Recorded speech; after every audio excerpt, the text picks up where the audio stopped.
So last time we did the natural fibers, really focusing on the most complex one at the very end, hair. And so today we're going to talk about polymers or synthetic fibers, and it will have some of the same vocabulary that we talked about, so the terminology, but today we're going to talk about the growth mechanisms, chain growth mechanisms, whether it be like cationic or anionic or free radicals. We're going to look at some of the chemistry behind the synthetic polymers. We're going to look at superglue. It's definitely a forensically relevant item, and then some of the properties of the polymers. And then at the end, the processing and fabrication. So we're going to get into some of the more, I would say, more creative uses of polymers other than fibers and clothing. And so this is that other half.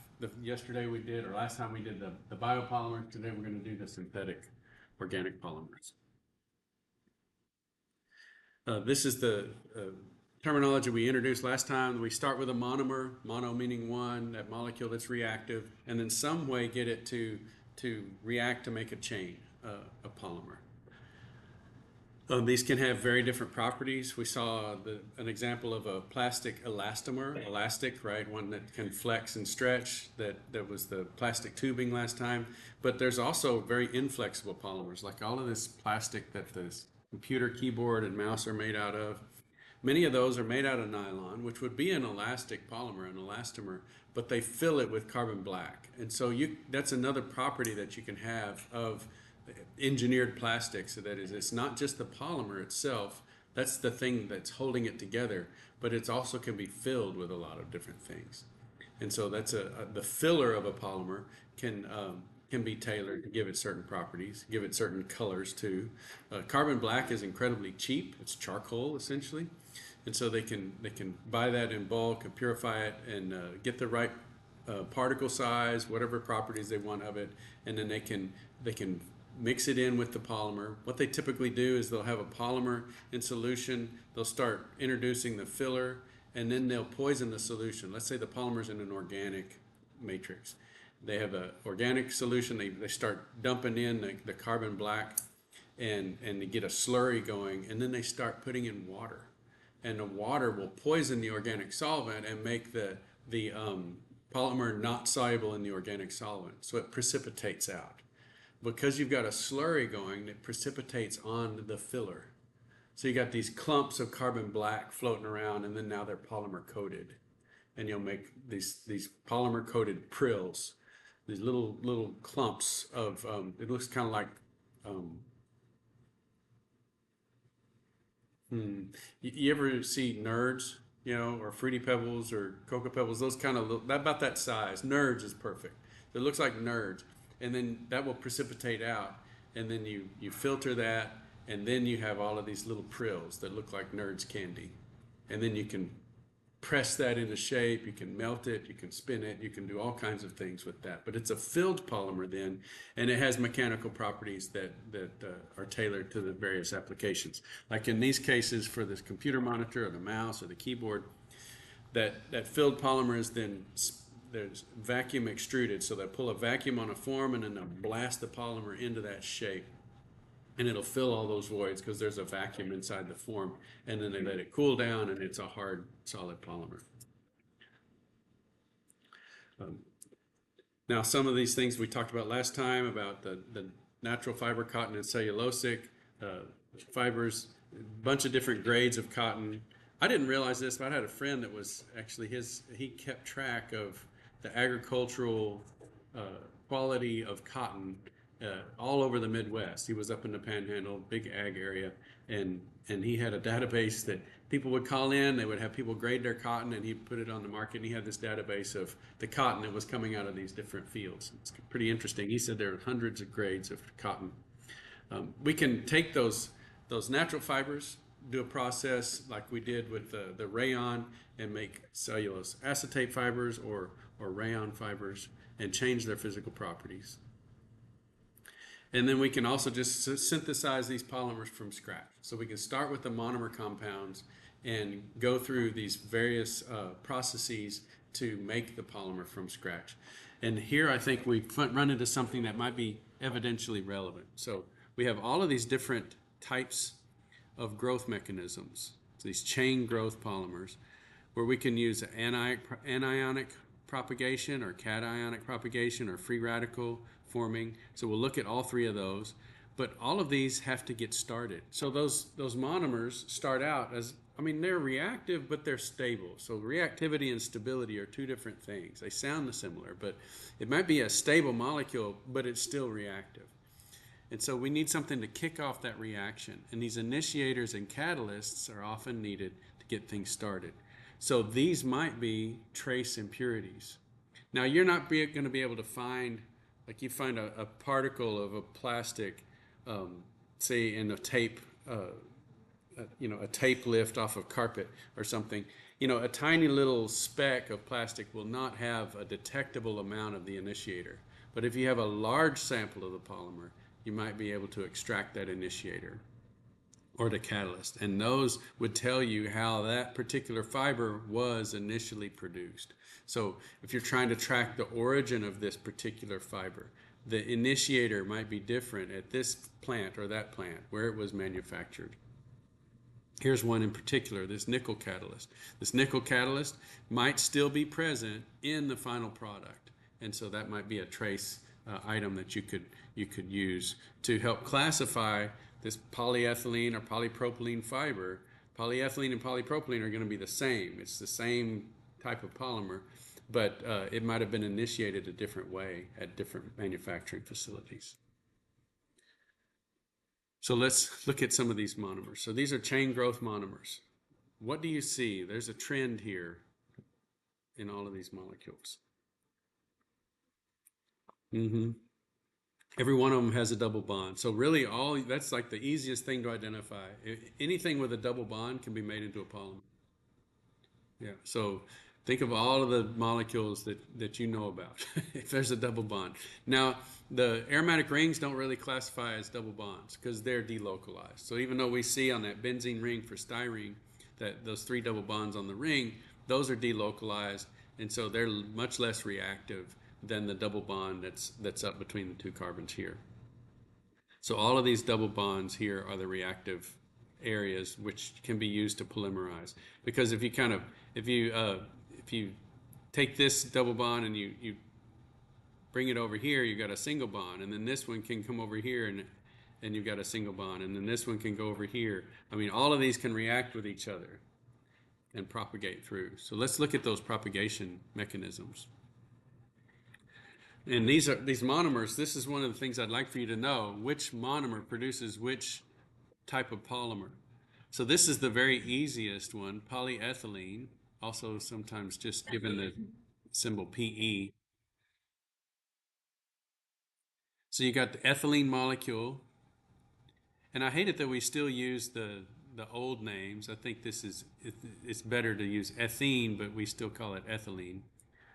And then this is the polymer that it makes. Notice how that double bond has now disappeared. It's now moved over to where it's between this molecule and its nearest neighbor. The other thing to note is that this still has the name ene in it, but there's no double bond in the polymer.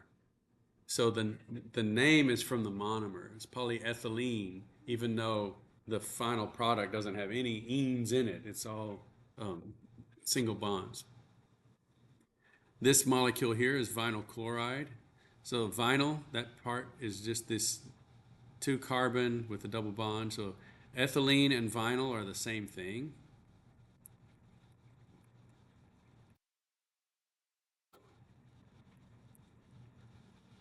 Okay. In terms of naming, and so this is vinyl chloride, and so if you polymerize that, you get polyvinyl chloride, or PVC. And you guys have heard of that. You go to Home Depot, you see all the white pipe, PVC pipe. It's a nice pipe because it's very chemically inert, so it can hold the water. Now there may be some concern about some of the stuff that leaches out of it, but for the most part, we've done pretty well with it. Then we have propylene, so 3 carbons, propane. Now we have propylene, or propene would be the more accurate name, but we're using the old names for these polymers and monomers. And so this is polypropylene. Again, we don't have any double bonds left, even though we have the ENE in the name. Okay. Now this one is sometimes just called PP, polypropylene. This is the styrene molecule. I like this molecule whenever I'm doing, I think it's Chem. Let's see, which is it that you do the empirical formulas? Is that Chem 1 or Chem 2? There's a TA in here. Chem 1? Is that 2? Chem 1? Yeah, I just taught Chem 1 in the fall, so I think it's, so look at this. So we got 6 carbons here for the benzene, 7, 8. So we have 8 carbons. Let's add up the hydrogens. 1, 2, 3, 4, 5, 6, 7. Wait a second. 1, 2, 3. So 6, 7, 8.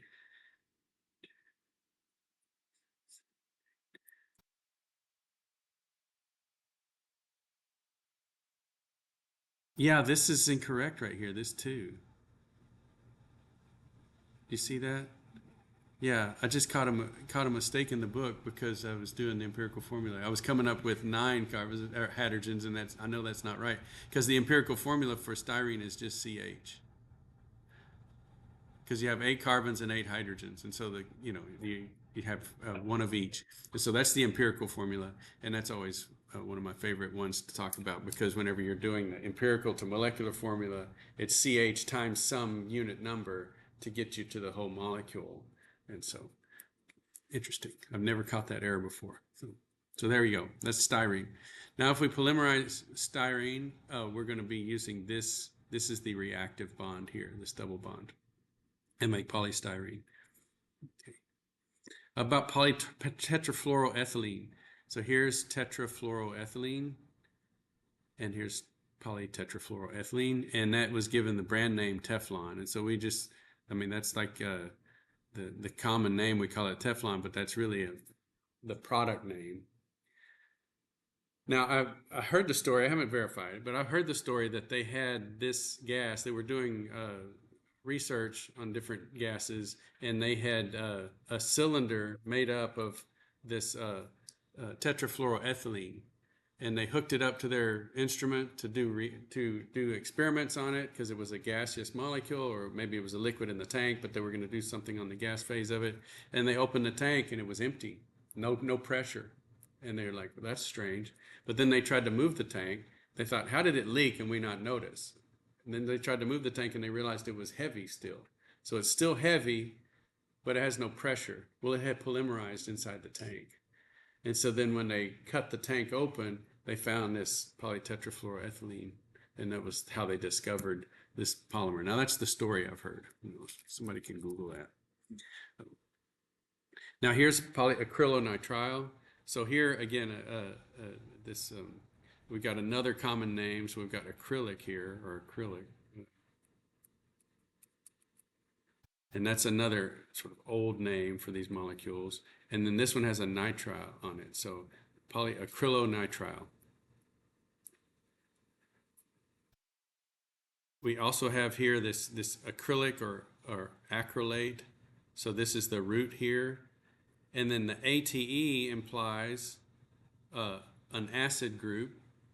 And then here we have methyl. And so here we have this acrylate. So this would be the acrylate here. And it's been esterified with methanol. And so we have a condensation reaction where now the acid group, which had a hydrogen there, lost water, and we put a methyl on there. So that's methyl methacrylate. So that's how we made the monomer, and then the monomer was reacted to make the polymer, so we have polymethyl methacrylate.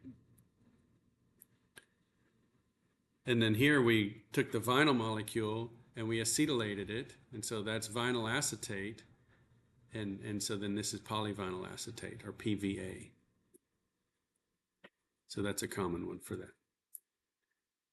I think sometimes people call polystyrene PS, but it's not as common, I don't think.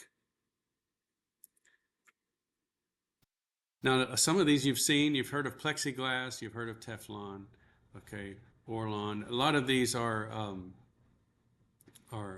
like plexiglass and lucite. They're transparent. They can be cast into transparent films, and they're pretty strong plastics. Okay, there's a few more. Polyisobutylene. So isobutane would be this molecule without the double bond. So isobutylene, you've got this double bond in here. Now it can be polymerized. Also a very inert polymer because it's just bristling with these CH3s and they're pretty unreactive. So, and then if you start out with polyisoprene, this is one of the molecules that's extracted from tree sap. So this is natural rubber. And here is an interesting one. We have two double bonds here that can react. And so these double bonds have now disappeared and turned into the connector groups or connector bonds. And one of those double bonds has moved to the middle. So this one still has a double bond. So open for cross-linking.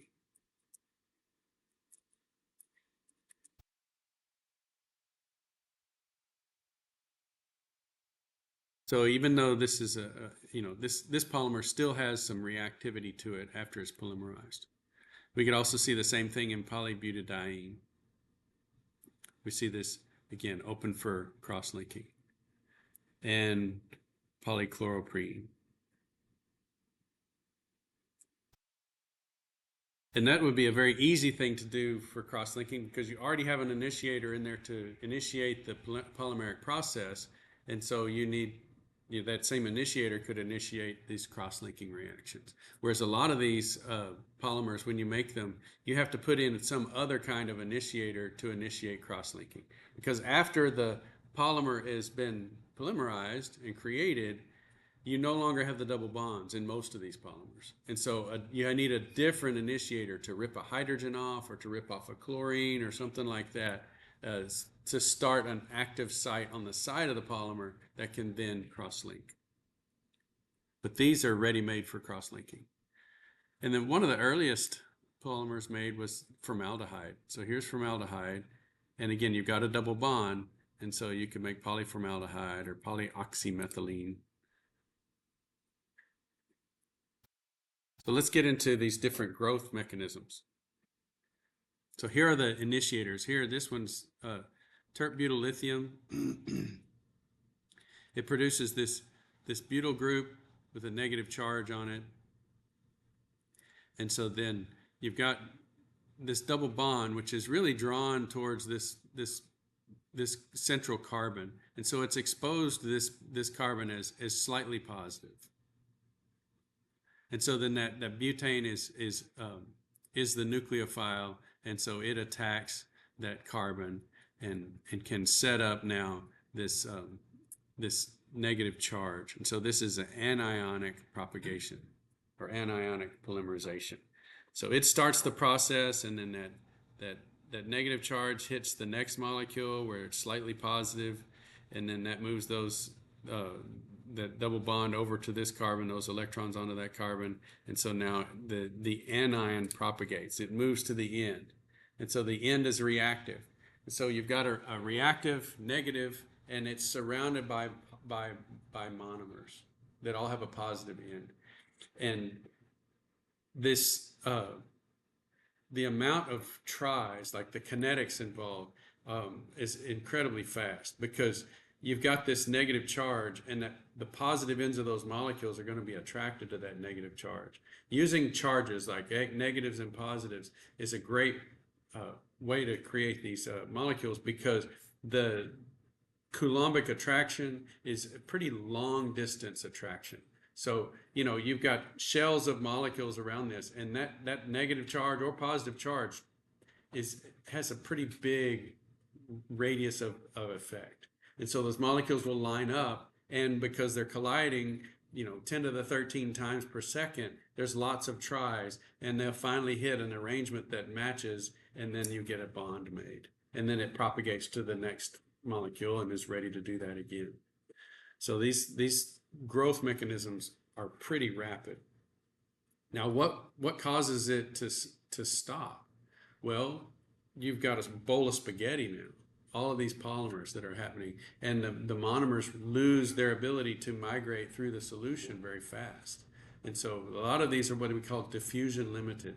So as soon as the molecule can reach that negative charge, the reaction can take place. But if you fill the ball, the whole thing's polymerized now, and the pot is full of all of this spaghetti, it's harder for the monomer to get to the end of the molecule. And so that's slowing down diffusion, which slows down the reaction, which eventually stops the polymerization.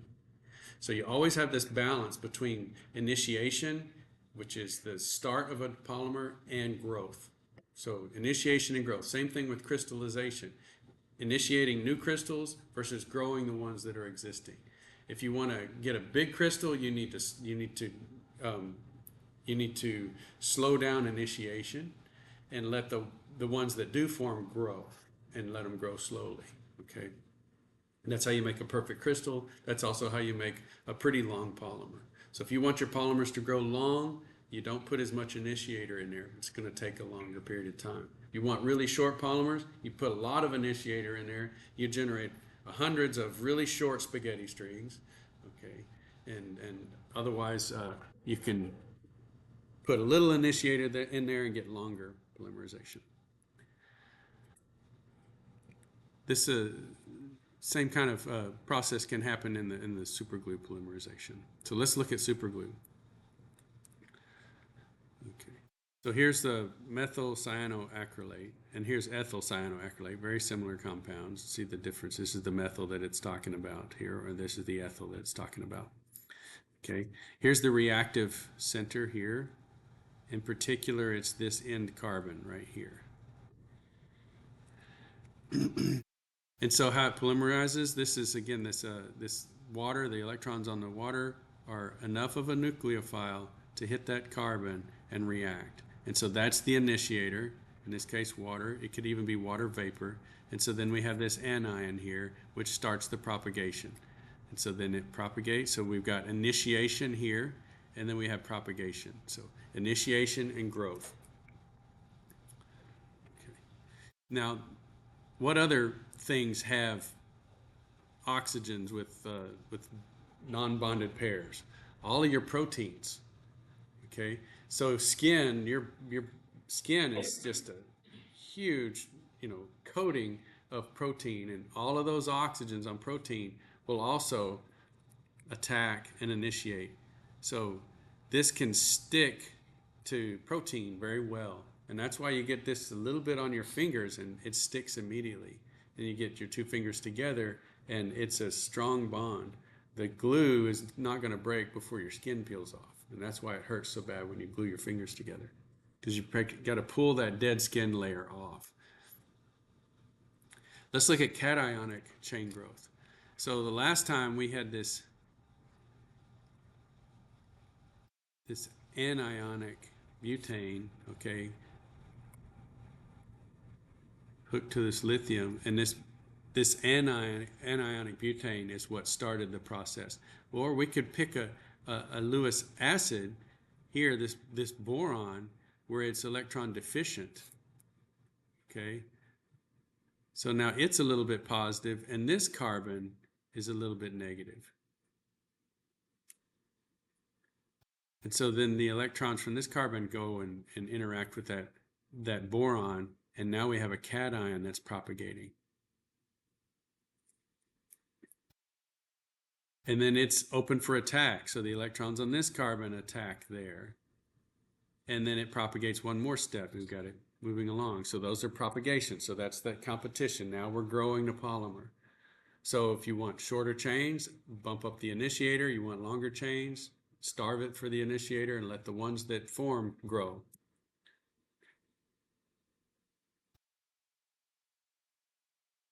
This has always been my favorite, radical chain growth polymerization, because we're moving single electrons now. We're pushing, instead of double-headed arrow, we're just using single-headed arrows. So here we have a radical initiator. Some sort of organic peroxide is typical.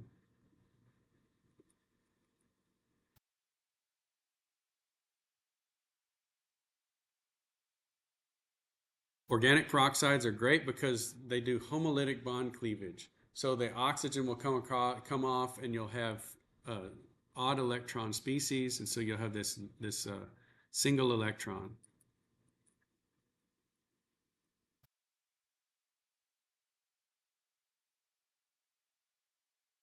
And so here we have, and not again, it's been a long time since I've had organic, but I know if you draw the little arrow with only one head to it, come on, go back.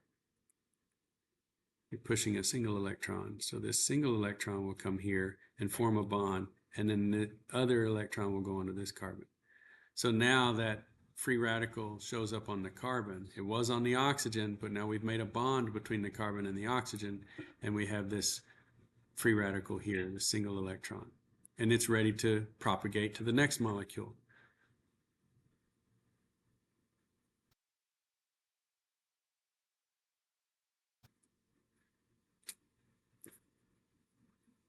So if you want shorter chains, starve it for initiator, put just a little bit of peroxide in there.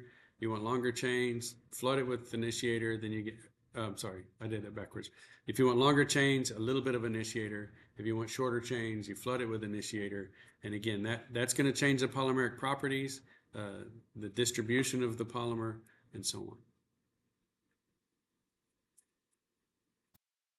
So you would be able to tell if you had trace amounts, which I don't know if you would, of a peroxide, but if you had trace amounts of a peroxide versus a boron compound versus a lithium, you would know which polymerization process was used.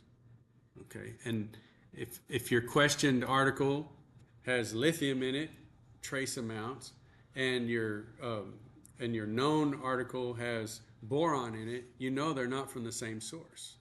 And so that might be something, even though they're both polyethylene or they're both whatever this is, polypropylene or polybutylene. This can be used to make polyethylene. And again, if you have short chains and long chains, you have different densities. And so here we end up with HDPE and LDPE. So chain with short branches or just a lot of short chains would be low density polyethylene. The longer chains and long branches would be high density polyethylene and more rigid. So this is, again, tailoring those physical properties where it can be soft or hard, depending upon the density of that polymer.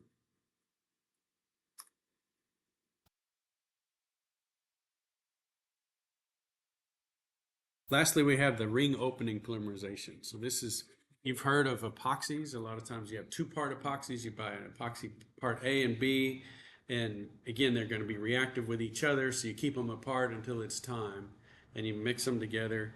A lot of times it comes in a syringe with two cylinders in it. You just squeeze it and it puts it out in the right proportion. You mix it together. Pay attention. I've had some experience with epoxies. It'll say 2 minutes of working time, and sometimes it'll say 10 minutes of working time. Pay attention to the working time. If you have a larger project, you need a longer working time because you've got to mix these together. Otherwise, it's not gonna form a rigid polymer that you need. I was doing a repair project on the wheel well of my trailer, and it said 3 minutes of working time. So I was going to stir it for 3 minutes. That's not what it means, okay? I stirred it for 3 minutes, and then I was going to apply it. No, the working time includes the stirring and the applying. Okay, so I had to put a little mesh over the hole in the plastic part, and then I was going to smear this Bondo over it, and so I'm stirring. I had it in a little like sour cream tub, and I'm stirring, and I said, set the timer. So Thomas has got the timer going. He's like, all right, 2 minutes. I was like, okay, I'm almost ready to go. And then it went, my little stick stopped, and I had like a popsicle of Bondo on the end of a stick. It was solid. It happened so fast. And again, it's this balance. How do they fine tune that? It's the initiator. The shorter working time has more initiator in it, so it's going faster and polymerizing faster. The longer working time has less initiator, so it's gonna grow slower, and you have longer time to work with it. Okay, so this it has a bit of initiator in it that can start this ring opening, and then a lot of these react with themselves. This would be a situation where it reacts with itself. Okay, so then this can cause a reopening again.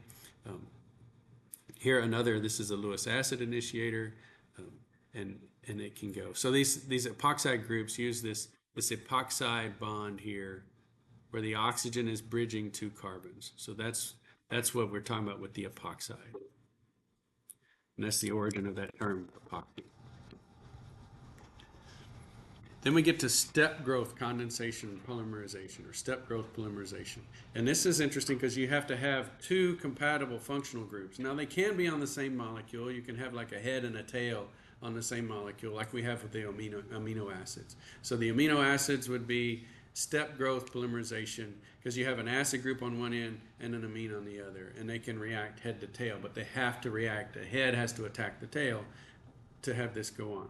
Now, you can have the functional groups on two different molecules. Like you can have a molecule that's a diamine and a molecule that's a dialcohol, and do this so it's AB polymerization. But in this case, most of these, not all of them, but most of these are condensation reactions. And so here we have the hydrogen from this group here. I'm just going to draw it, and that water reacting. And we lose this water here, and the nitrogen is now connected to the carbon. And so you see this is the bond that was made. So that carbon right here only has one oxygen left on it because the other oxygen is over here. And it was an OH group, so it left the carbon and it got a hydrogen from the amine. So that's the condensation reaction. Let's look at some of the others, okay? Here's nylon, and this is the one I was talking about that had a head and a tail. So here we have the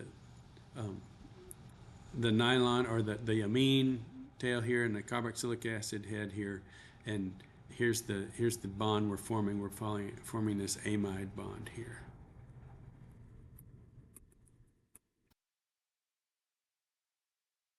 And if you have 6 carbons, so we have 5 CH2 groups here, plus the acid, so that's 6 carbons, then that's what makes it nylon 6, is the number of carbons that you have. And it's a polyamide, okay? But sometimes we have two molecules, like in this case, we have 6 carbon atoms in adipic acid. So it's got 4 CH2 groups and 2 acids, so that's 6. And then it's got hexane diamine, so we have 6 CH2 groups, and so that's where we get nylon 6,6. So it's made up of hexane diamine and adipic acid. And again, it's a condensation reaction, so we're pulling the water out of that reaction and forming these amide bonds. So there's on one end of the hexane diamine, and here's the amide bond on the other end. Okay.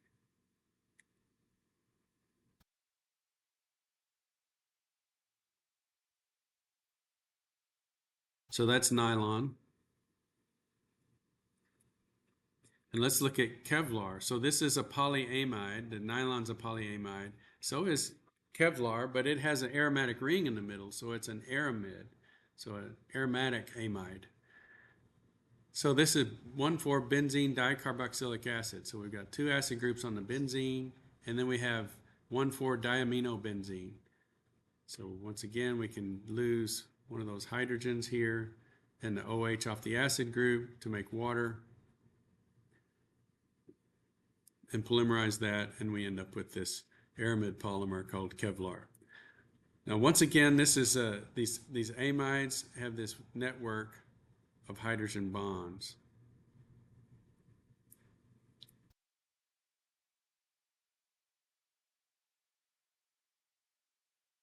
And I call it a self-healing motif because you have the hydrogen bonding.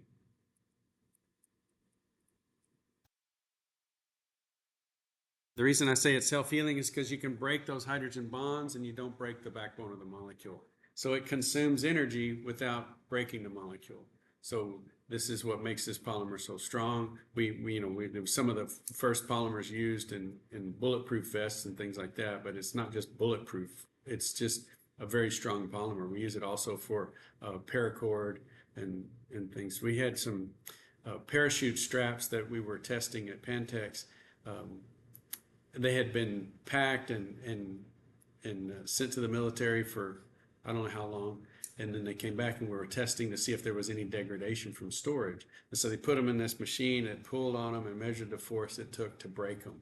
And when they would break, it sounded like a shotgun going off. It's like so much pressure and then pow. Anyway, it was great. It's very strong polymer. And I think it probably comes from the incredible flexibility too of those aromatic rings. I mean, they can deform quite a bit before they break. Okay. And then these, and that helps protect the single bonds, and then you have the hydrogen bonds too, so those polymers can slip past each other, and when they do, it absorbs a lot of energy because you're breaking those hydrogen bonds. So here are some of the step growth polymers. We can mix phosgene, which is a poisonous gas, with bisphenol A and make Lexan, a polycarbonate. Okay, so here we lose HCl.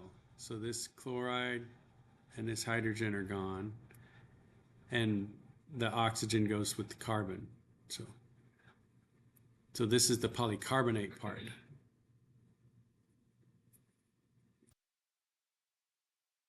This is an important group here, this toluene diisocyanate. This is the isocyanate group. So you need to know this one.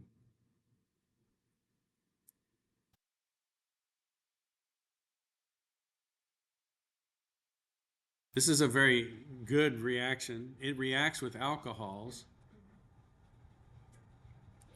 So this is kind of an interesting reaction. The hydrogen goes onto, so the hydrogen goes onto the nitrogen, and the oxygen bonds to the carbon. And so nothing is lost in this polymerization. So it forms an amide here, and no atoms are lost. So that's pretty cool. So this oxygen here and this hydrogen here were the OH.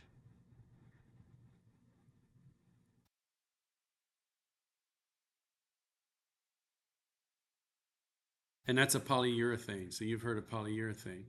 So these diisocyanates can react with alcohols to make a polyurethane. You can change the length of the chain of the alcohol. You can polymerize the alcohol with itself for a while and then add it into the diisocyanates and change the strength, the hardness, or the softness of the polymer. This one uses transesterification. So this is an alcohol here, and this is an ester here. And this hydrogen will go with this methoxy here and form methanol. And then this oxygen will be connected to the carbon.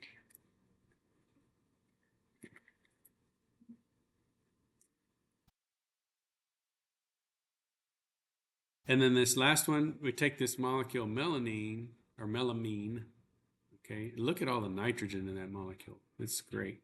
And then this formaldehyde will react. Again, this is a condensation reaction, so we lose water. And then look at this solid network of ring structures. We have all of these cross-links. So this is probably the most cross-linked polymer we'll have. It's like an organic network of polymerization. And it's used in auto paint top coats. It's a very hard polymer, so it protects the paint, so it can get hit and not crack or not break or not scratch. And so this is a really good polymer, really hard coating. Now it showed up in this IAM's pet food scandal. This was quite a while ago, so I don't know if you guys remember it, but there was at least it was accused that they were mixing melamine in to fool the protein test on pet feedstocks. So the company wanted to up its protein numbers artificially.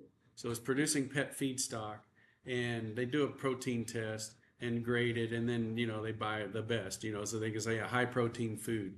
Well, the protein test was testing for nitrogen.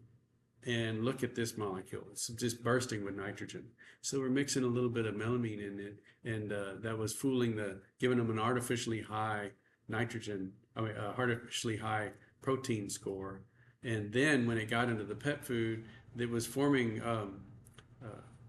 precipitates in their kidneys and giving them, breaking their kidneys, ruining their kidney function. And so the pets were dying. And it was weird because they thought it was one particular brand, but then they quickly saw that it was happening with multiple brands. And so they traced it back up to the feedstock that was coming into all of those brands. And so um, they, it was a bad deal.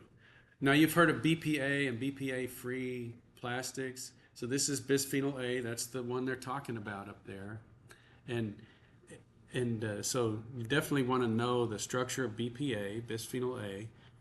Okay, so it's this methylene group here that that has two phenyl rings on it and the alcohols on the end.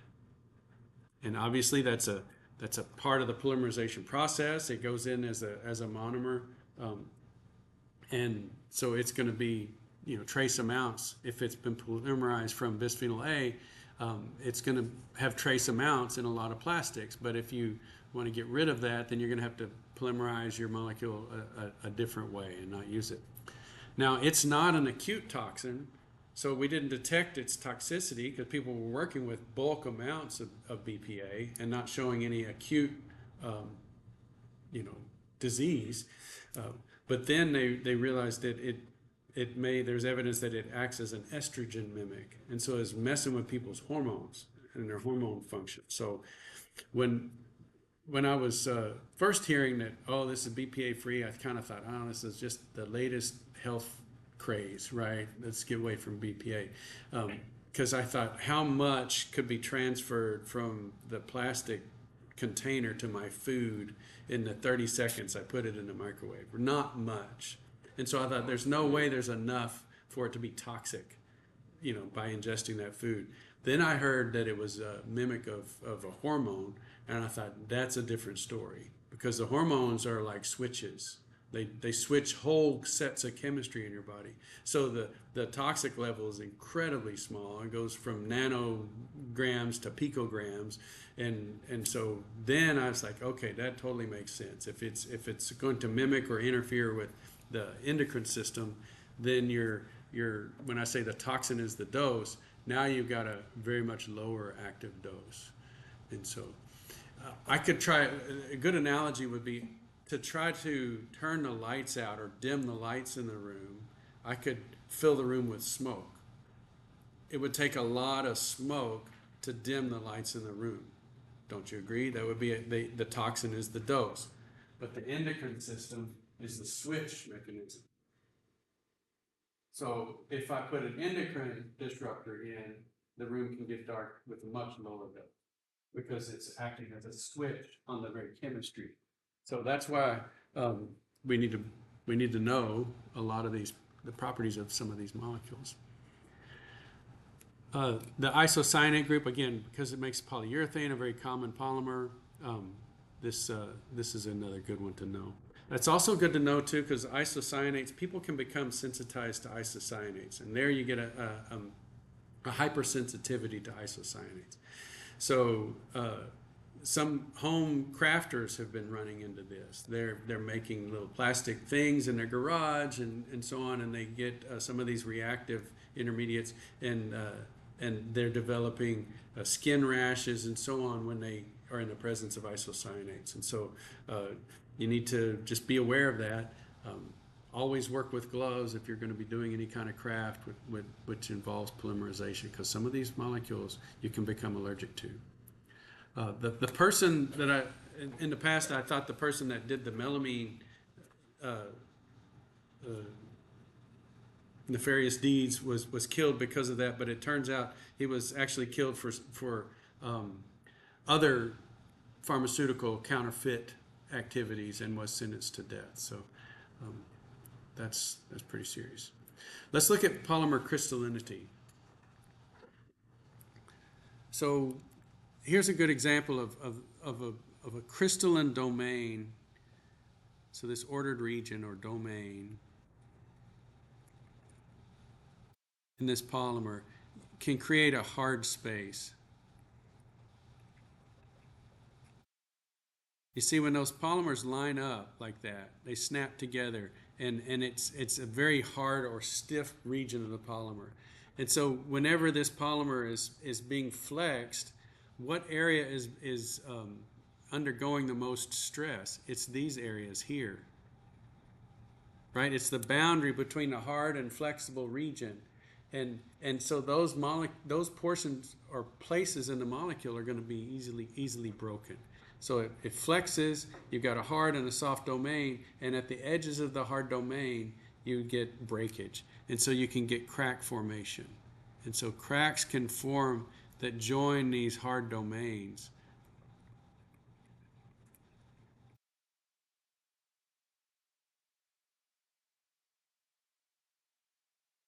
So when you get polymer crystallization, you start to get features in the polymer that you may not want, including brittleness.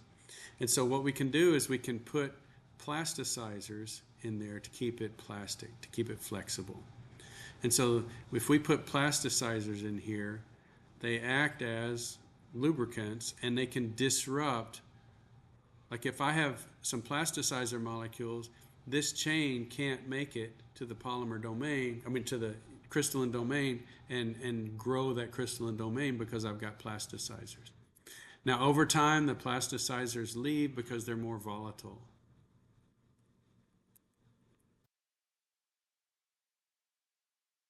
And if they leave, then your polymer starts to age, starts to crystallize, starts to crack. And that's what's happening in our dashboards of our cars, although they've gotten really good. I haven't had much cracking of my dash. We have a 93 GMC, pretty old truck, and the dashboard's all cracked up because all of the plasticizer has left. The sunshine has hit that dash and also created chemistry on the surface and so on. I think a lot of the good new car smell is the plasticizer coming out of all the plastic parts. So that makes me a little nervous about breathing in all that new car smell. But it definitely has a plastic smell to it, and that's what you're getting. But we hope that those things aren't endocrine disruptors, right? So, now let's talk lastly about the polymer processing. So these are the prills that I was talking about.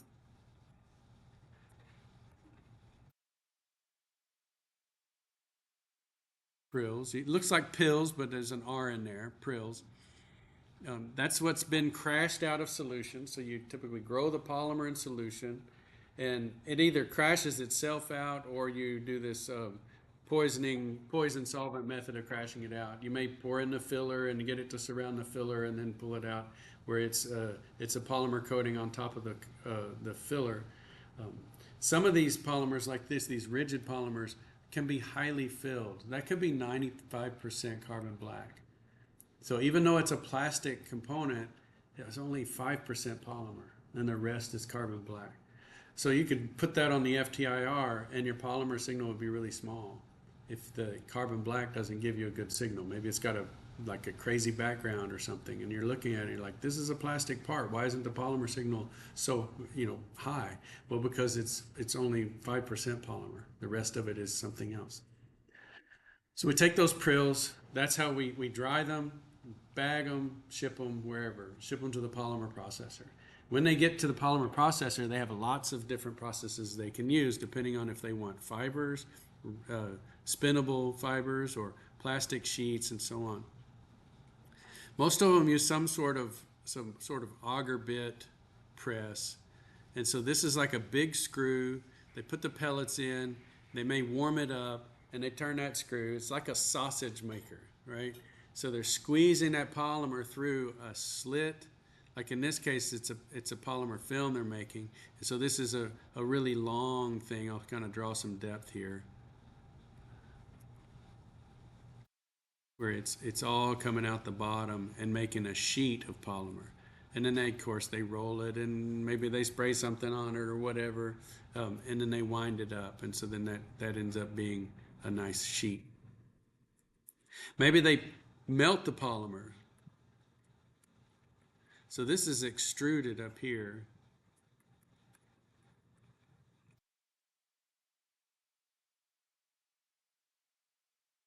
This is melted, so they can, or dissolved.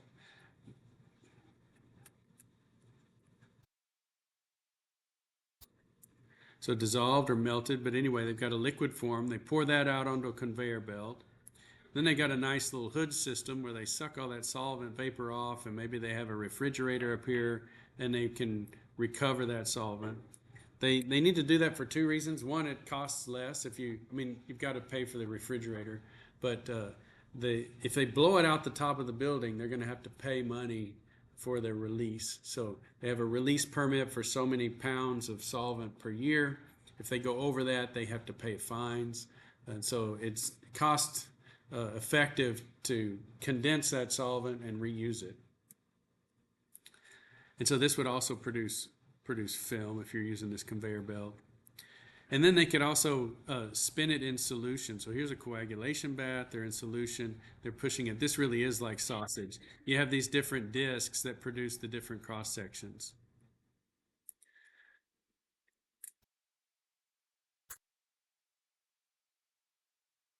Sometimes you can warm it up with hot gas. So here they're extruding. So all of these are extruded or melted.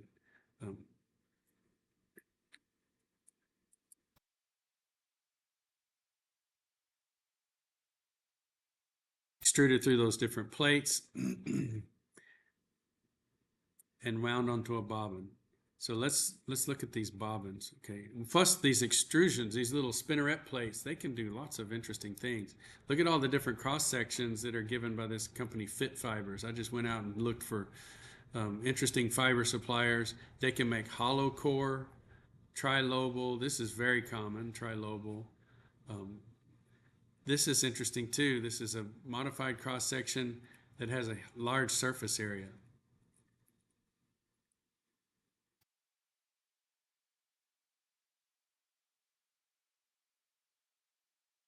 Also, if you look at that, anywhere you look at that fiber, you don't really get any straight reflections.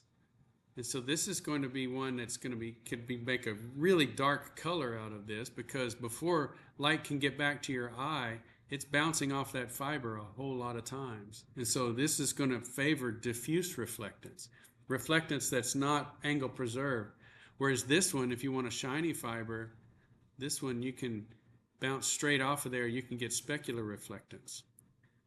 So here it says provides a large flat surface for specular reflection of light. And so its appearance is, it says highly sparkling. This is also good, the surface area for wicking, if you want it to be something like a microfiber towel that wicks up liquid effectively. You could do multi-component fibers. Now, I don't know how they do this in the spinnerets, but here instead of a hollow core, you've got two different polymers.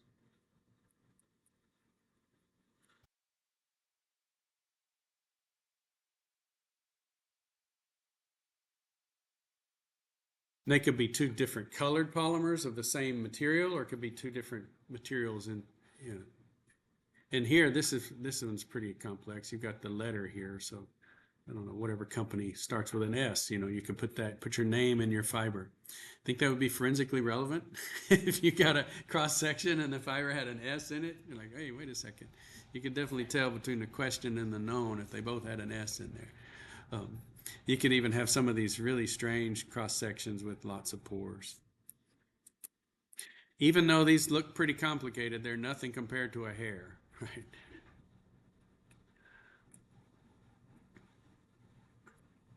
Now this is new stuff that's not in your notes, but I wanted to show you that when we spin this onto a bobbin, some of those bobbins can be pretty large. This is 3D printing. This is the spinner, or the filament spool that I put into my 3D printer. So this picture in the middle is the 3D printer that I have. And so this is the raw material for 3D printing that I'm passing around. And so it's been extruded and put onto a spool for sale to 3D printers. And then I can take the filaments, put them in my machine, and then there's an extrusion nozzle on the machine that will extrude other polymers. Now this is not just forensically relevant for plastic parts that you might find, but now people are printing gun bodies with this. So you've heard of 3D printed guns. You can use a 3D printer just like this to print the body of the gun. You're not going to print the barrel. Okay, now you might be able to make a single shot, one-time thing, but that's typically not what we're talking about. We're talking about the lower receiver uh, and printing a gun. Now, why would that be of concern? Well, because that gun is not manufactured by a commercial manufacturer that has a license and so on, and so it's not serialized. So there's no serial numbers on those. And when there's a non-serialized weapon, we call those, the common term now is a ghost gun. And so, but here's some of the plastic parts produced by these different 3D printers, and you can see the tracks of the filament. So you saw how thick that filament was. Look at these little tracks in here, how thin they're like 200 microns across, but then they get squished, kind of like when you squish a toothpaste. And that's the way I sort of think of these 3D printers. It's like toothpaste printing. You're squeezing it out and it's squishing onto the previous layer. And so you've got a melty, soft plastic that you're squishing on layer by layer. Okay. And so pass those around and look at them closely, you can see those layers. So again, under microscope or whatever, you might be able to see some of the settings of the printer. You could tell between question and known objects, comparing to say where they printed on the same printer or with the same settings. And so let's talk a little bit about ghost guns. So, like I said before, ghost guns have no serial number, and when you're talking about, like, let's look over here on the right. When you're talking about all of the components, this is a pistol, very similar to I think it's a Glock pistol.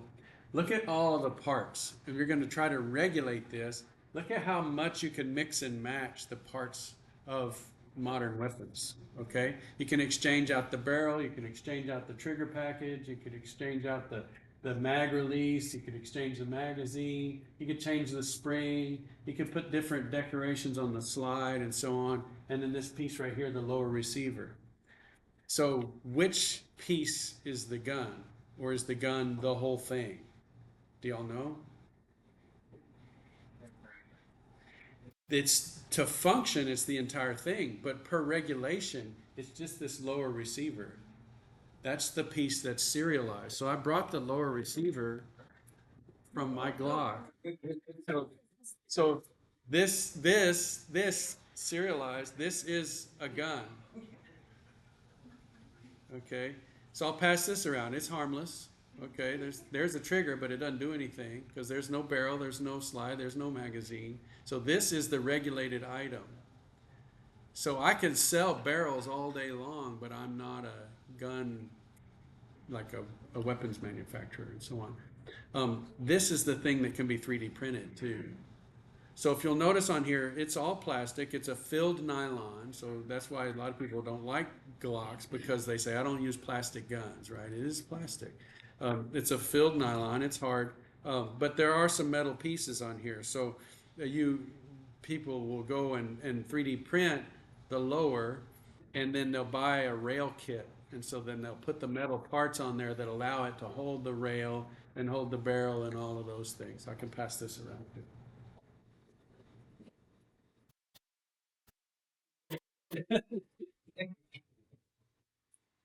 What's that?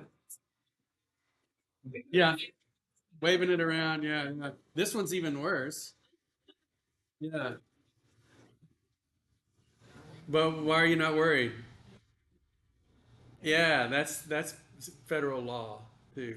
That it's got an orange tip because it's a toy. What is this? It's a what? It's a airsoft. Now I don't have the magazine because I didn't trust you guys. Just this way on this one. Okay. But I mean, it's legit. I mean, it feels solid. It's if it didn't have the orange tip, it could be very easily mistaken for a real weapon, and so that would be tragic, right? Now, I did bring one. This one's the most controversial one. So up here on the left, this is like a 80, what would they call it, 80% lower. So the lower receiver is the regulated item. This is the thing that holds the trigger, holds the magazine, holds the barrel, holds if it's got a slide or whatever. But this is the body that holds all of those other parts, and so it's regulated as a firearm. Okay, but if it can't, like if there's no slot for the trigger, or if there's no slot for the slide to go on, or if there, if it's only 80% complete, then it's not functional.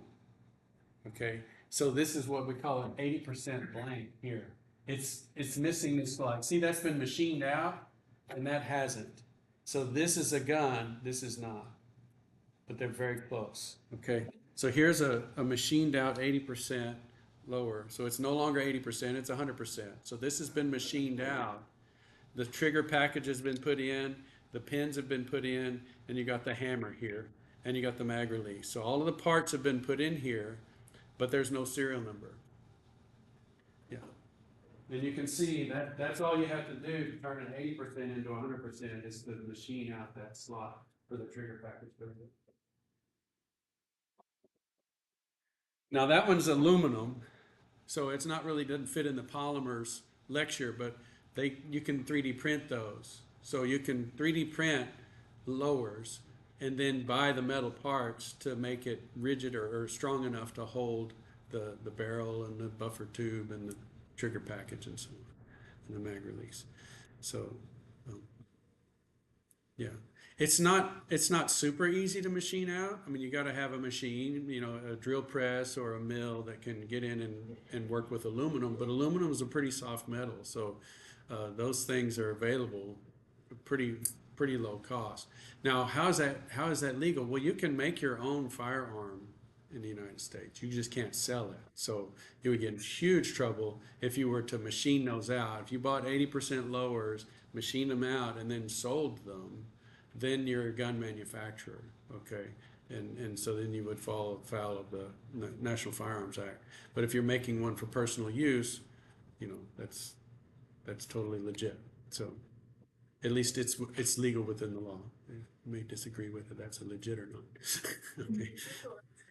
Yeah, as of right now, that's right. Yeah. So it's interesting.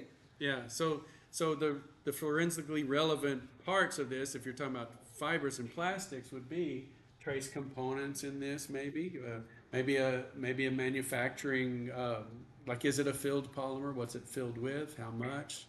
Um, so hopefully you enjoy the show and tell. Now some of these look like toys. This is from Ghost Gun. Um, these are all polymer printed lowers. And notice they don't sell any of those. They sell the plans, like you 3D printed plans. And so you buy your polymer and you have your printer. That's okay. You have the polymer, you have your printer, and you download the plans or pay for the plans. And the thing that makes me nervous is to see all these multicolors. That looks like a toy to me, but it don't have the orange tip. I mean, yeah, the blaze orange is the thing that's indicating that it would be a toy. And so this is not blaze orange. And so you see that, even though it's got fancy colors, if you're a police officer or first responder, you may be dealing with a real weapon. So it's a little confusing. Okay. Any questions? Okay. Well, have a good day then.